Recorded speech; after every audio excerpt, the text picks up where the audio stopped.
நீலகிரி மாவட்டத்தில் செயல்பட்டு வரக்கூடிய கண்டோன்மெண்ட் போர்ட் வெல்லிங்டனில் சஃபைவாலா போஸ்ட்டுக்கான டைரக்ட் ரெக்ரூட்மெண்ட் அனௌன்ஸ்மெண்ட் வந்திருக்கு. இதற்கு எப்படி அப்ளை பண்ணுறது, யார் யாரெல்லாம் எலிஜிபிள், அப்ளிகேஷன் ஃபீ எப்படி பே பண்ணணும், அப்ளிகேஷனை எப்படி சென்ட் பண்ணணும், இப்படி ஃபுல் டீட்டெயில் இந்த வீடியோவில் பார்க்கலாம்.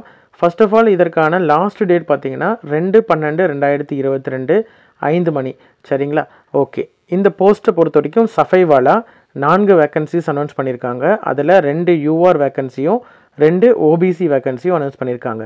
ஸ்கேல் ஆஃப் பேவை பொறுத்த வரைக்கும் 15,700 ரூபாயிலேருந்து 50,000 ரூபாய் வரைக்கும் இருக்கும். இது வந்து 7th சிபிசி படி லெவல் 1ல் இருக்கக்கூடிய ஸ்கேல் ஆஃப் பே. அதாவது மினிமம் உங்களுக்கு வந்து பேசிக் பேவை பொறுத்த வரைக்கும் 15,700 ரூபாய். இதற்கு கூட வந்து உங்களுக்கு அலவன்சஸ் வரும். சரி, யார் யாரெல்லாம் எலிஜிபிள்னு பார்த்தீங்கன்னா 8th வந்து pass or fail candidates apply பண்ணலாம். மற்றும் இதற்கான ஒர்க்கை வந்து பொறுத்த வரைக்கும் கிளீனிங் ரிலேட்டட் ஒர்க்கு தான் வந்து உங்களுக்கு கொடுப்பாங்க. சரி, டிசைரபிள் குவாலிஃபிகேஷனை பொறுத்த வரைக்கும் லோக்கல் லாங்குவேஜ், அதாவது தமிழ் தெரிஞ்சிருக்கக்கூடிய கேண்டிடேட்ஸ் அப்ளை பண்ணலாம். அதே மாதிரி ஃபிசிக்கலாகவும் சரி மென்டலாகவும் சரி அவங்க வந்து ஹெல்த்தியாக இருக்கக்கூடிய கேண்டிடேட்ஸ், அதாவது உடல்நலம் வந்து நல்ல நிலைமையில் இருக்கக்கூடிய கேண்டிடேட்ஸ் அப்ளை பண்ணலாம். சரிங்களா? ஓகே. நம்ம இதில் முன்னமே பார்த்த மாதிரி ரிசர்வேஷனை பொறுத்த வரைக்கும் ஓபிசி 2 இருக்குது, யூஆரில் 2 இருக்கிறதுனால, அதாவது ஓபிசி தவிர்த்து எஸ்சி எஸ்டி கேண்டிடேட்ஸ் அல்லது இடபிள்யூஎஸ் கேண்டிடேட்ஸ் இது மாதிரியான கேண்டிடேட்ஸும் அப்ளை பண்ணலாம். ஏன்னா 2 அன்ரிசர்வ்டு போஸ்ட் இருக்கிறதுனால unreserved candidates, SC ST candidates, EWS கேண்டிடேட்ஸும் அப்ளை பண்ணலாம். ஓபிசி 2 ரிசர்வ் இருக்கிறதுனால ஓபிசி கேண்டிடேட்ஸ் மொத்தமாக இருக்கக்கூடிய 4 வேக்கன்சிக்குமே அவங்க கம்ப்ளீட் பண்ணலாம். சரிங்களா? ஓகே. எக்ஸாம் ஃபீயை பொறுத்த வரைக்கும் 150 ரூபாய் பே பண்ணணும். ஓகேங்களா? ஆன்லைன்லேயும் பே பண்ணலாம் அல்லது நீங்கள் ஆஃப்லைனில் பே பண்ணுற மாதிரி இருந்ததுன்னா சீஃப் எக்ஸிக்யூட்டிவ் ஆஃபீஸர் அப்படின்ற இந்த நேமுக்கு நீங்கள் சலானில் பே பண்ணலாம். சரிங்களா? இந்த கொடுத்துருக்கக்கூடிய அக்கௌண்ட் நம்பருக்கு ஐஎஃப்எஸ்சி கோடு கொடுத்துருக்காங்க, அதுலேயும் நீங்கள் பே பண்ணலாம். 150 ரூபாய் ஃபீ பே பண்ணணும். சரி, ஓகே. பிரான்ச்சை பொறுத்த வரைக்கும் குன்னூர் பிரான்ச்சில் இருக்கக்கூடிய அட்ரஸ்க்கு நீங்கள் இந்த எஸ்பிஐ பிரான்ச் இருக்கக்கூடிய இந்த அக்கௌண்ட் நம்பருக்கு நீங்கள் ஃபீ பே பண்ணலாம். ஓகே. யார் யாருக்கெல்லாம் ஃபீ எக்ஸம்ஷன் உண்டுன்னு பார்த்தீங்கன்னா எஸ்சி எஸ்டி கேண்டிடேட்ஸ்க்கு ஃபுல் எக்ஸம்ஷன் இருக்குது. சரிங்களா? ஃபுல் ஃபீயும் வந்து நீங்கள் பே பண்ண தேவையில்லை. அதே மாதிரி கம்யூனிட்டி சர்டிஃபிகேட் வந்து நீங்கள் ப்ரொடியூஸ் பண்ணுற மாதிரி இருக்கும். ஃபிசிக்கலி சேலஞ்சிங் கேண்டிடேட்ஸ் இருக்காங்க இல்லையா, அவங்களும் டிஸ்டிடியூட் வீடோஸ் அவங்களாம் வந்து ஃபுல் ஃபீ எக்ஸம்ஷனும் அவங்களுக்கு உண்டு. சரிங்களா? ஓகே. அவங்க அதற்கான ப்ராப்பரான சர்டிஃபிகேட்ஸும் கையில் வச்சுருக்கணும். டிரான்ஸ்ஜெண்டரை பொறுத்த வரைக்கும் அவங்களுக்குமே வந்து ஃபுல் ஃபீஸ் எக்ஸம்ஷன் உண்டு. சரிங்களா? அவங்களும் வந்து டிஸ்ட்ரிக்ட் மெடிக்கல் போர்டுனால ப்ரொவைட் பண்ணக்கூடிய ரெக்கவர்டு சர்டிஃபிகேட் வந்து வச்சுருக்காங்க அப்படின்ற மாதிரி இருந்தால் அவங்களுக்கு வந்து இந்த ஃபீஸ் எக்ஸம்ஷனை வந்து அவங்க கிளைம் பண்ணலாம். சரி, ஒன்ஸ் ஃபீஸை வந்து நீங்கள் வந்து ப்ராப்பராக பே பண்ணதுக்கப்புறம் அந்த ஃபீ டீட்டெயில்ஸையும் நீங்கள் எடுத்து பிரிண்ட் அவுட்டோ ஆன்லைனில் பே பண்ணுற மாதிரி இருந்தால் பிரிண்ட் அவுட் எடுத்து வச்சுக்கணும். இந்த சலானா இருந்தால் ஜெராக்ஸ் போட்டு நீங்கள் வச்சுக்கோங்க. ஓகேங்களா? ஓகே. நோட்டிஃபிகேஷன் லாஸ்ட் டேட் என்றைக்கு நீங்கள் வந்து அப்ளை பண்ணுறதுக்கான லாஸ்ட் டேட் இமெயிலில் தான் நீங்கள் அப்ளிகேஷன் அனுப்பணும். அது எப்படி அனுப்பணும், அந்த எக்ஸலில் வந்து என்னென்ன டீட்டெயில்ஸ் எப்படி ஃபில் பண்ணுறது அப்படின்னு சொல்லிட்டு அதையுமே நம்ம பார்க்கலாம். ஓகே. இதற்கான லாஸ்ட் டேட்டை பொறுத்த வரைக்கும் டிசம்பர் 2ஆம் தேதி 5 மணிக்குள்ளே நீங்கள் வந்து இமெயிலை வந்து சென்ட் பண்ணிடணும். சரி, எக்ஸாம் டேட்டு ரிமைனிங் டீட்டெயில்ஸ் எல்லாமே வந்து உங்களுக்கு ஹால் டிக்கெட்டில் கொடுப்பாங்க. அது வந்து நீங்கள் இமெயிலில் எந்த இமெயிலேருந்து நீங்கள் வந்து அப்ளிகேஷன் சென்ட் பண்ணுறீங்களோ அந்த இமெயிலேருந்து தான் உங்களுக்கு வந்து அதில் தான் ஹால் டிக்கெட்டும் வரும். சரிங்களா? ஏஜை பொறுத்த வரைக்கும் உங்களுக்கு வந்து ஓபிசி கேண்டிடேட்ஸ் வந்து 21 வயதுலேருந்து 33 வயது வரைக்கும் அப்ளை பண்ணலாம். அதர் கேண்டிடேட்ஸ் ஜென்ரல் யூஆரை பொறுத்த வரைக்கும் 21லேருந்து 30 வயது வரைக்கும் அப்ளை பண்ணலாம். டிஃபரெண்ட்லி ஏபிள்டு கேண்டிடேட்ஸாக இருந்தாங்க அப்படின்ற மாதிரி இருந்தால் 21லேருந்து 43 அதர்ஸுக்கும் 40 வயது ஜென்ரல் கேண்டிடேட்ஸ்க்கும் அப்ளை பண்ணலாம். ஓகே. டிபார்ட்மெண்டல் கேண்டிடேட்ஸ், அதாவது ஆல்ரெடி ஒர்க் பண்ணிட்டு இருக்கக்கூடிய கேண்டிடேட்ஸ், அங்கேயே இருக்கக்கூடிய கேண்டிடேட்ஸ் அப்ளை பண்ணுறாங்க அப்படின்ற மாதிரி இருந்தால் 21 வயதுலேருந்தும் ஏஜ் ரிலாக்ஸேஷன் ஆஸ் பர் ரூல்னு கொடுத்துருக்காங்க. சரிங்களா? ஓகே. ஓபிசி எஸ்சி எஸ்டி கேண்டிடேட்ஸ்க்கு எந்த விதமான அன்ரிசர்வ்டு போஸ்ட்டுக்கு அப்ளை பண்ணுறாங்க அப்படின்ற மாதிரி தான் எந்த விதமான ரிலாக்ஸேஷன் ஏஜ் ரிலாக்ஸேஷனும் அவங்க கிளைம் பண்ண முடியாது. ஓகேங்களா? அதுவே அந்த ஓபிசி கேண்டிடேட்ஸ் 2 ஓபிசி வேக்கன்சி இருக்குது இல்லையா, அந்த 2 போஸ்ட்டுக்கும் நீங்கள் வந்து ஏஜ் ரிலாக்ஸேஷன் இருக்கக்கூடிய கேண்டிடேட்ஸ் அப்ளை பண்ணலாம். ஆனால் இந்த எஸ்சி எஸ்டி கேண்டிடேட்ஸ் அன்ரிசர்வ்டுக்கு அப்ளை பண்ணுறாங்க இல்லையா, அதனால் அவங்க வந்து ஏஜ் ரிலாக்ஸேஷன் கிளைம் பண்ண முடியாது. ஏன்னா எஸ்சி எஸ்டி வேக்கன்சிஸ் இல்லை. சரிங்களா? ஓகே. அடுத்தது இருக்கக்கூடிய ஜென்ரல் இன்ஃபர்மேஷன் தான் கொடுத்துருக்காங்க. இதில் வந்து உங்களுக்கு எந்தெந்த வேக்கன்சி இருக்குது அப்படின்றத டீட்டெயில்ஸ்லாம் பார்த்துட்டு நீங்கள் அப்ளை பண்ணணும் அப்படின்னு கொடுத்துருக்காங்க. அதே மாதிரி ஆல்ரெடி ஒர்க் பண்ணக்கூடிய கேண்டிடேட்ஸ், சென்ட்ரல் கவர்மெண்ட்லேயோ ஸ்டேட் கவர்மெண்ட்லேயோ ஒர்க் பண்ணக்கூடிய கேண்டிடேட்ஸ் த்ரூ ப்ராப்பர் சேனல் வந்து அவங்களுடைய ஹையர் அத்தாரிட்டிஸ்க்கு வந்து இந்த இன்டிமேஷன் கொடுத்து என்ஓசி வாங்கி வச்சுருக்கணும் அப்படின்னு சொல்லியிருக்காங்க. எந்த விதமான டிஏடிஏவும் உங்களுக்கு ப்ரொவைட் பண்ண முடியாது அப்படின்றாங்க. ஏன்னா இது வந்து ஆஸ் யூஷுவல் நோட்டிஃபிகேஷன் டைரக்ட் ரெக்ரூட்மெண்ட்டில் இருக்கக்கூடிய நார்ம்ஸ் தான் இது. ஓகே, இதே மாதிரியான சஃபைவாலா மாதிரியே லேப் டெக்னீஷியன் மற்றும் டீச்சர்ஸ் இது மாதிரியான இன்னொரு நோட்டிஃபிகேஷனும் கொடுத்துருக்காங்க. அதையுமே நான் வந்து டிஸ்கிரிப்ஷனில் கொடுத்துருக்கேன். அந்த ஜாபுக்கு அப்ளை பண்ணுறாங்க அப்படின்ற மாதிரி இருந்தாலும் அவங்க செப்பரேட் அப்ளிகேஷன் தான் போடணும். ஒரே அப்ளிகேஷனில் 2-3 போஸ்ட்டுக்கு அப்ளை பண்ண முடியாது. சரிங்களா? ஓகே, சஃபைவாலாவை பொறுத்த வரைக்கும் ரிட்டன் எக்ஸாம் கிடையாது, ஸ்கில் டெஸ்ட் மட்டும்தான் உண்டு. ஸ்கில் டெஸ்ட் மட்டும்தான் இருக்குது. ரிட்டன் எக்ஸாமும் கிடையாது, இன்டர்வியூவும் கிடையாது. டேரெக்டாக உங்களுக்கு வந்து சர்டிஃபிகேட்ஸ்லாம் வெரிஃபை பண்ணிவிட்டு டேரெக்டாக ஸ்கில் டெஸ்ட்டுக்கு உங்களை இது பண்ணுவாங்க. ஸ்கில் டெஸ்ட்டை பொறுத்த வரைக்கும் டாய்லெட்ஸ் கிளீனிங் அதாவது மேனுவல் ஸ்கேவெஞ்சிங் கிடையாது. டாய்லெட்ஸ் க்ளீன் பண்ணுறது, புஷ்ஷஸ் எல்லாம் க்ளீன் பண்ணுறது, கார்பேஜஸை வந்து செக்ரிகேட் பண்ணுறது, அதாவது பிளாஸ்டிக்ஸ், நான் பிளாஸ்டிக்ஸ் இந்த மாதிரியான இதெல்லாம் இருக்கு இல்லையா, டிகிரேடபிள், நான் டிகிரேடபிள் இந்த மாதிரி செக்ரிகேட் பண்ணுறது, ட்ரைனேஜ் கிளீனிங் இந்த மாதிரியான பேசிக்காக இருக்கக்கூடிய க்ளீனிங் ஜாப்ஸ் தான் இருக்கும். சரிங்களா? ஓகேவா? ரைட். இது ஆனால் வந்து permanent job, central government job. ஓகேங்களா? அதை ஞாபகம் வச்சுக்கோங்க. அதாவது யாராவது 8th பாஸ் ஆர் ஃபெயில் இல்லைனா மினிமம் எஜுகேஷன் குவாலிஃபிகேஷன் இருக்கக்கூடிய கேண்டிடேட்ஸ் இதை அப்ளை பண்ணலாம். ஏன்னா இது ஒரு பர்மனன்ட் ஜாப். அதுவும் இல்லாமல் சென்ட்ரல் கவர்மெண்ட் ஜாப், லெவல் 1 இருக்கக்கூடிய ஜாப். இது உங்களோட எக்ஸ்பீரியன்ஸை பொறுத்து ஹையர் இதுலேயே வந்து சஃபைவாலாலேயே ஹையர் போஸ்டர்ஸ்லாம் இருக்குது. உங்களுக்கு மேலும் மேலும் உங்களுடைய எக்ஸ்பீரியன்ஸ் வர வர அடுத்தடுத்த போஸ்டர்ஸ்க்கும் போகலாம். சரிங்களா? ஏன்னா இது வந்து full and full permanent job, central government job. அதை முதல்ல ஞாபகம் வச்சுக்கோங்க. ரைட். ஓகே, முன்னாடியே ஒர்க் பண்ணிட்டு இருக்கக்கூடிய கேண்டிடேட்ஸ் என்ஓசி வாங்கி வச்சுருக்கணும், நோ அப்ஜெக்ஷன் சர்டிஃபிகேட் வாங்கி வச்சுருக்கணும். சரி, எப்படி அப்ளை பண்ணுறது அப்படின்னு பார்த்தீங்கன்னா, முன்னமே நம்ம வந்து பார்த்த மாதிரி தான் ஃபஸ்ட்டு அப்ளிகேஷனில் இருக்கக்கூடிய இந்த எக்ஸல்லையுமே நான் வந்து டிஸ்கிரிப்ஷனில் கொடுத்துருக்கேன். அந்த எக்ஸலை டவுன்லோட் பண்ணிக்கணும். சரிங்களா? எக்ஸலில் எப்படி ஃபில் பண்ணுறது, என்னென்ன டீட்டெயில்ஸ் கேட்டிருக்காங்க அப்படின்றதையும் நம்ம பின்னாடி பார்க்கலாம். சரிங்களா? அந்த எக்ஸலை டவுன்லோட் பண்ணிவிட்டு அதை ஃபுல்லும் ஃபில் பண்ணிக்கணும். ஃபில் பண்ணி வச்சுட்டு அதில் வந்து நேமெல்லாம் வந்து அந்த எக்ஸலோட நேமை சேஞ்ச் பண்ணாதீங்க. எக்ஸலில் வந்து டெஸ்க்டாப்லேயோ இல்லை வந்து மொபைல்லையோ இல்லை வந்து உங்களுடைய சிஸ்டத்துலேயோ டவுன்லோட் பண்ணிக்கோங்க. டவுன்லோட் பண்ணிவிட்டு அந்த இன்ஸ்ட்ரக்ஷன், நான் பின்னாடி கொடுத்துருக்க இன்ஸ்ட்ரக்ஷன் படி என்னென்ன டீட்டெயில்ஸ் உங்களுக்கு அப்ளிகபிளோ மேண்டேட்ரியாக இருக்கக்கூடிய டீட்டெயில்ஸ் ஃபில் பண்ணி ஆகணும். சரிங்களா? ஓகே, அதே மாதிரி உங்களுடைய ரீசன்ட் ஃபோட்டோகிராஃப்ஸ் இருக்கு இல்லையா, ஃபோட்டோவும் சரி சிக்னேச்சரும் சரி, அந்த ஃபோட்டோவும் சிக்னேச்சரையும் எப்படி வந்து நீங்கள் சேவ் பண்ணணும், என்ன ஃபார்மேட்டில் சேவ் பண்ணணும் அப்படின்னு சொல்லிட்டு அதையுமே நான் வந்து கொடுத்துருக்கேன். அதுபடி நீங்கள் வந்து ஃபோட்டோவையும் சிக்னேச்சரையும் சேவ் பண்ணி வச்சுக்கோங்க. சரிங்களா? சேவ் பண்ணிவிட்டு நீங்கள் இமெயில் தான் சென்ட் பண்ணணும். இமெயிலில் application for the post of, இதை பொறுத்த வரைக்கும் சஃபைவாலா. சரிங்களா? Application for the post of safaiwala அப்படின்னு சொல்லிட்டு சப்ஜெக்டில், இமெயிலோட சப்ஜெக்டில் நீங்கள் லேட்டஸ்ட்டாக ரெகுலராக யூஸ் பண்ணக்கூடிய இமெயில் ஐடியிலேருந்து சென்ட் பண்ணணும். சரிங்களா? அந்த மெயில் ஐடியை பொறுத்த வரைக்கும் cbwell.recct@gmail.com அப்படின்ற மெயில் ஐடிக்கு சப்ஜெக்டை பொறுத்த வரைக்கும் application for the post of அப்படின்னு சொல்லிட்டு உங்களோட சஃபைவாலா அதை மென்ஷன் பண்ணிக்கணும். சப்ஜெக்ட்டுக்கு இது மென்ஷன் பண்ணிவிட்டு உங்களுக்கு என்னென்ன டாக்குமெண்ட்ஸ் அனுப்பணும் அப்படின்னு பார்த்தீங்கன்னா, நான் முன்னமே சொன்ன மாதிரி எக்ஸல் சேவ் பண்ணி வச்சுருக்கீங்க இல்லையா, அதில் ஃபுல் டீட்டெயில்ஸும் நீங்கள் ஃபில் பண்ணிவிட்டு அந்த எக்ஸலை அதில் அப்லோட் பண்ணணும், அட்டாச் பண்ணணும். ப்ளஸ் உங்களோட ஃபோட்டோ அட்டாச் பண்ணணும். அதே மாதிரி உங்களோட சிக்னேச்சர் அட்டாச் பண்ணணும்.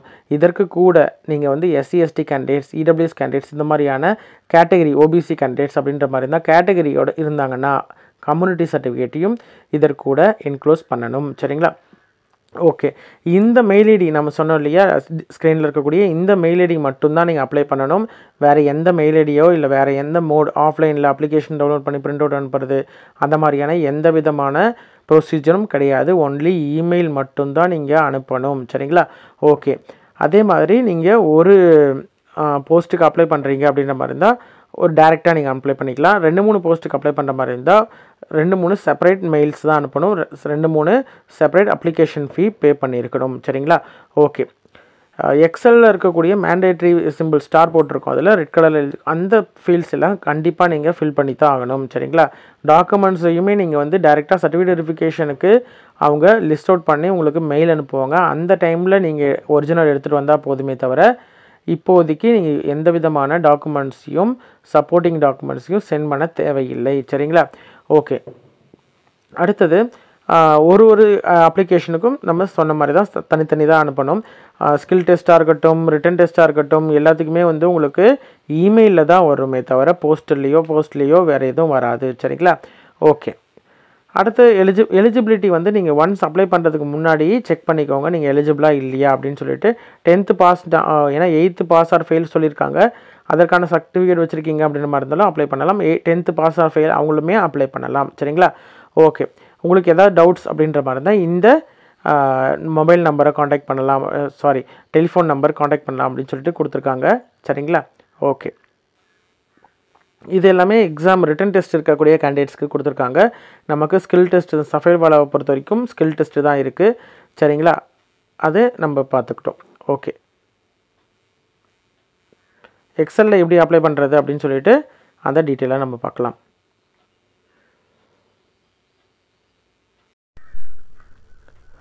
அப்ளிகேஷன் ஃபார்மை பொறுத்த வரைக்கும் இந்த எக்ஸல் தான். இதை நீங்கள் ப்ராப்பராக வந்து டவுன்லோட் பண்ணி அதிலேயே வந்து நீங்கள் ஃபில் பண்ணிவிட்டு அதையே நீங்கள் வந்து சேவ் பண்ணிடணும். ஃபைல் நேமையோ வேறு எதுவுமே சேஞ்ச் பண்ண தேவையில்லை. உங்களுக்கு என்னென்ன ஃபீல்டுலாம் வந்து அப்ளிகபிளோ அதை மட்டும் நீங்கள் ஃபில் பண்ணிவிட்டு அதை அப்படியே சேவ் பண்ணிடலாம், நேமெல்லாம் சேஞ்ச் பண்ணாமல். சரிங்களா? ஓகே. லேப் டெக்னீஷியனாக இருக்கட்டும், செகண்டரி கிரேட் டீச்சராக இருக்கட்டும், மஸ்தூர், இந்த மாதிரி சஃபைவாலா எல்லாத்துக்குமே வந்து காமனாக இருக்கக்கூடிய இந்த அப்ளிகேஷன் தான். இந்த அப்ளிகேஷன் எக்ஸல் தான். சரிங்களா? ஃபஸ்ட்டு வந்து போஸ்ட் அப்ளைட் ஃபார் கேட்டிருக்காங்க. இதில் வந்து நீங்கள் எந்த போஸ்ட்டுக்கு நீங்கள் அப்ளை பண்ணுறீங்களோ அதை நீங்கள் இதில் செலக்ட் பண்ணிக்கோங்க. நெக்ஸ்ட்டு வந்து உங்களுடைய நேம் மெட்ரிகுலேஷன் சர்டிஃபிகேட்டில் 10th சர்டிஃபிகேட்டில் எப்படி இருக்கோ சஃபைவாலாவை பொறுத்த வரைக்கும் 8th சர்டிஃபிகேட் நீங்கள் பர்த் சர்டிஃபிகேட் எதில் வந்து சர்டிஃபிகேட் வச்சுருக்கீங்களோ அந்த சர்டிஃபிகேட்டில் இருக்கக்கூடிய நேம் அதில் இருக்கக்கூடிய நேமை நீங்கள் அப்படியே வந்து பிளாக் லெட்டரில் மென்ஷன் பண்ணணும். ஃபாதர்ஸ் நேம் அல்லது ஹஸ்பண்ட் நேம் மென்ஷன் பண்ணிக்கோங்க. உங்களுடைய செக்ஸ் மென்ஷன் பண்ணிக்கோங்க, மேலா ஃபீமேலா ட்ரான்ஸ்ஜெண்டரா அப்படின்னு சொல்லிட்டு அதையும் மென்ஷன் பண்ணிக்கோங்க. டேட் ஆஃப் பர்த் வந்து உங்களுக்கு ப்ராப்பராக வந்து டேட்டு டே மந்த்து இயர் கொடுத்துருக்காங்க. அதை மூணுத்தையும் வந்து செலக்ட் பண்ணிக்கணும். சரி. மேரிட்டல் ஸ்டேட்டஸுமே வந்து கொடுத்துக்கோங்க. அடுத்தது nationality, mobile number, email ID, category ஓபிசினா ஓபிசி, எஸ்சினா எஸ்சி, எஸ்டினா எஸ்டி, இடபிள்யூஎஸ்னா இடபிள்யூஎஸ், இந்த மாதிரி உங்களுடைய பர்டிகுலர் கேட்டகரியை மென்ஷன் பண்ணிக்கோங்க. பர்மனெண்ட் அட்ரஸையும் ப்ரெசன்ட் அட்ரஸையும் கிளியர் கட்டாக மென்ஷன் பண்ணிக்கோங்க. சரிங்களா? With pincode address. ஓகே. அடுத்தது டிக்ளரேஷன் கொடுத்துருக்காங்க. இது வந்து உங்களுடைய ஓன் இதுக்காக நீங்கள் ப்ராப்பராக வந்து உங்களுடைய ஃபோட்டோவாக இருக்கட்டும் உங்களுடைய இதெல்லாம் ஷேர் பண்ணுறீங்க இல்லையா, அதனால் வந்து இதில் கொடுத்துருக்கக்கூடிய டீட்டெயில்ஸ் எல்லாமே ட்ரூ, அதற்கான சப்போர்ட்டிங் டாக்குமெண்ட்ஸ் எல்லாம் வச்சுருக்கேன் அப்படின்றதுக்கான டிக்ளரேஷன் தான் இது. ஓகே. அடுத்தது 13th என்னன்னு பார்த்தீங்கன்னா எஜுகேஷன் குவாலிஃபிகேஷன். நீங்கள் வந்து என்ன முடித்திருக்கீங்க, 8th 10th டிகிரியா என்ன முடித்திருக்கீங்களோ அதற்கான டீட்டெயில்ஸை எஜுகேஷன் குவாலிஃபிகேஷனில் கொடுத்துருங்க. இது தவிர்த்துட்டு வேறு ஏதாவது அதர்ஸ் இருக்குது அப்படின்ற மாதிரி இருந்தால் அதை வந்து நீங்கள் இதில் மென்ஷன் பண்ணிக்கணும் 13th பாயிண்டில். அடுத்தது 14ல் பொறுத்த வரைக்கும் எஜுகேஷன் குவாலிஃபிகேஷன் 10th முடித்திருக்கீங்க அப்படின்னு இருந்தால் எந்த இயர் ஆஃப் பாஸிங்கு, எந்த டிகிரி இடத்துல வந்து நீங்கள் என்ன சப்ஜெக்ட் முடிச்சிருக்கீங்களோ அந்த சப்ஜெக்ட்டு மேஜர் சப்ஜெக்ட்லேயும் அதை மென்ஷன் பண்ணிக்கோங்க. பர்சன்டேஜ் இது எதுலாம் உங்களுக்கு அப்ளிகபிள், 10th மேலே ஃபஸ்ட்டு, 14(1)ல், 14(2) பொறுத்த வரைக்கும் 12th, இந்த மாதிரி உங்களுடைய டிகிரியை வந்து மென்ஷன் பண்ணிங்க. யூஜி பிஜி டிகிரிலாம் இருந்ததுன்னா மென்ஷன் பண்ணிக்கோங்க. 15th பொறுத்த வரைக்கும் டெக்னிக்கல் குவாலிஃபிகேஷன். இதில் தான் வந்து நீங்கள் இந்த மசூர் இருக்கு இல்லையா, ஐடிஐ முடித்த கேண்டிடேட்ஸ் அவங்கெல்லாம் வந்து இதில் அவங்களோட ட்ரேடை மென்ஷன் பண்ணணும். டெக்னிக்கல் குவாலிஃபிகேஷனில் தான் ட்ரேடெலாம் வரும். சரிங்களா? ஓகே. என்ன எக்ஸாம் பாஸ் பண்ணீங்க, அந்த எக்ஸாம் எந்த வருஷம் பாஸ் பண்ணீங்க, எந்த டிகிரி எந்த மேஜர் சப்ஜெக்ட் முடிச்சிருக்கீங்களோ அதற்கான டீட்டெயில்ஸ் எல்லாத்தையும் மென்ஷன் பண்ணி 17 பொறுத்த வரைக்கும் உங்களுக்கு ப்ரீவியஸ் எக்ஸ்பீரியன்ஸ் ஏதாவது இருக்குது அப்படின்ற மாதிரி தான் அதை மென்ஷன் பண்ணுங்கள். அடிக்குவேட் நாலேஜ் இன் கம்ப்யூட்டரை பொறுத்த வரைக்கும் எஸ் ஆர் நோ. ஓகேங்களா? எஸ் கொடுக்க தெரிஞ்சுது அப்படின்ற மாதிரி தான் எஸ் கொடுங்க. எஸ் கொடுத்தீங்க அப்படின்ற மாதிரி இருந்தால் அதற்கான டீட்டெயில்ஸ் எம்எஸ் ஆஃபீஸ் தெரியுமா, வேர்டு தெரியுமா, பவர் பாயிண்ட், இந்த மாதிரி என்ன டீட்டெயில்ஸ் தெரியுமோ அதை வந்து மென்ஷன் பண்ணிக்கோங்க.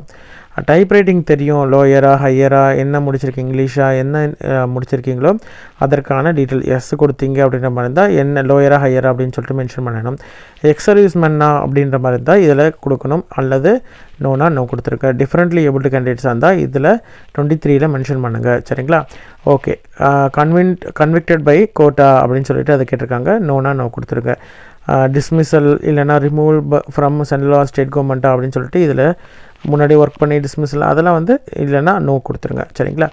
ஓகே. வேறு ஏதாவது ஸ்டேட் கவர்மெண்ட்லேயோ சென்ட்ரல் கவர்மெண்ட்லேயோ இல்லை பப்ளிக் செக்டர் அண்டர்டேக்கிங்கில் ஒர்க் பண்ணியிருக்கீங்க அப்படின்ற மாதிரி இருந்தால் இதில் கொடுங்க. சரிங்களா?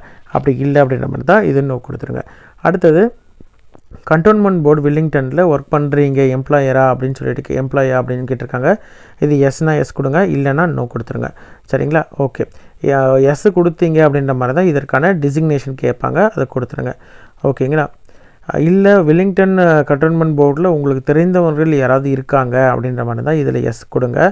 அப்படி இல்லைன்னா நோ கொடுத்துருங்க. சரிங்களா? யார் அப்படி இருக்காங்க அப்படின்ற மாதிரி தான் எஸ் கொடுத்தீங்கன்னா இது கொடுக்கணும். எஸ்ஸாக இருந்தாங்கன்னா அவங்க நேமு, அவங்களோட டிசிக்னேஷன், உங்களுக்கும் அவங்களுக்கான ரிலேஷன்ஷிப்பை இதில் மென்ஷன் பண்ணணும். சரிங்களா? ஓகே. ஓகே. ஃபீஸ் எக்ஸம்ஷன் வந்து நீங்கள் கிளைம் பண்ணக்கூடிய கேண்டிடேட்ஸாக இருக்காங்க அப்படின்ற மாதிரி இருந்தால், எலிஜிபிளாக இருந்தால் எஸ் கொடுங்க. எஸ் கொடுத்தீங்க அப்படின்ற மாதிரி தான் எந்த கேட்டகரியில் எஸ்சி எஸ்டியா இல்லை வந்து டிஸ்ட்ரிபியூட் விடோவா இல்லை டிரான்ஸ்ஜெண்டரா எந்த கேட்டகரியில் நீங்கள் வந்து ஃபீஸ் எக்ஸம்ஷன் கேட்குறீங்களோ அதை கொடுங்க. இல்லை நோ கொடுத்துட்டிங்கன்னா இதுவும் நீங்கள் ஃபில் பண்ண தேவையில்லை. ஓகேங்களா? அப்ளிகேஷனோட ஃபீஸ் டிரான்சாக்ஷன் நம்பர் நீங்கள் ஆன்லைனில் பே பண்ணியிருக்கீங்க அப்படின்ற மாதிரி தான் அந்த டிரான்சாக்ஷன் நம்பர் இருக்கும். அதற்கான டிரான்சாக்ஷன் நம்பர் வந்து எடுத்துக்கோங்க. அதே மாதிரி டிரான்சாக்ஷன் ஃபீயோட டேட்டு, ஃபீ டிரான்சாக்ஷன் பண்ண டேட்டு இதில் மென்ஷன் பண்ணிக்கோங்க. சரிங்களா? இது எல்லாத்தையும் மென்ஷன் பண்ணிவிட்டு நீங்கள் ப்ராப்பராக நம்ம மென்ஷன் கொடுத்துருக்கக்கூடிய மெயில் ஐடிக்கு இந்த அப்ளிகேஷன் எக்ஸலை அப்படியே சேவ் பண்ணிக்கோங்க. சேவ் பண்ணிவிட்டு இதற்கு கூட ஃபோட்டோவும் சிக்னேச்சரையும் அனுப்பணும். சரிங்களா? ஓகே.